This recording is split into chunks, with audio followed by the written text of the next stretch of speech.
Le gonflage d'une prothèse d'expansion est un soin nécessitant une asepsie rigoureuse. Avant de débuter le soin, veillez à bien lire le protocole de gonflage de la prothèse d'expansion établi par le chirurgien sur lequel est noté le volume de sérum physiologique à injecter. Vérifiez que la zone du corps où se situe la valve dans laquelle le sérum physiologique sera injecté, ainsi que la zone en regard de la prothèse d'expansion, soient propres.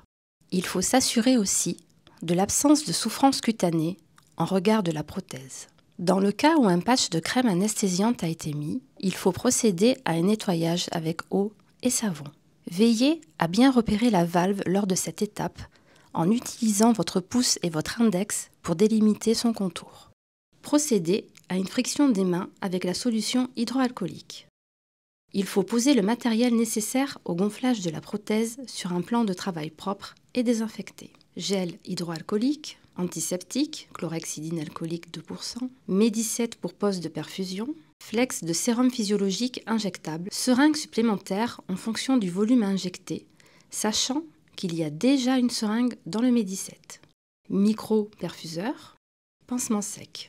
Ne pas oublier évidemment le matériel nécessaire à l'évacuation des déchets, sac poubelle présent dans le Medicette et un OPCT. Après une friction des mains avec la solution hydroalcoolique, désinfectez le site d'injection avec une compresse imbibée de chlorhexidine à 2%. Dans le Medicette pose de perfusion, vous avez tout le matériel nécessaire pour pouvoir remplir les seringues de sérum physiologique 0,9% injectable. Pour cela, vous devez prélever à l'aide du trocar la quantité nécessaire prescrite sur l'ordonnance établie par le chirurgien.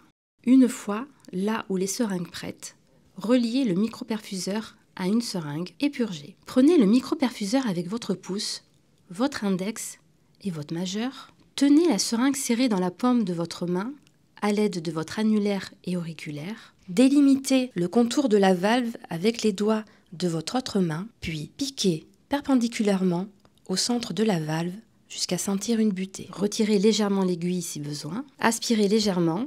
Du sérum physiologique doit remonter dans la seringue. Il ne doit pas y avoir de présence de sang. Vous pouvez commencer à injecter lentement le sérum physiologique. Si vous n'y arrivez pas, retirez un peu l'aiguille et recommencez. Vous pouvez aussi changer d'aiguille et recommencer la procédure. Si cela ne fonctionne toujours pas, contactez dès que possible le service de soins externe où est suivi le patient. Pendant le gonflage de la prothèse, vous devez vérifier l'absence de douleur, de tension de la peau. Pour cette dernière, il suffit tout simplement de presser la zone où se situe la prothèse d'expansion.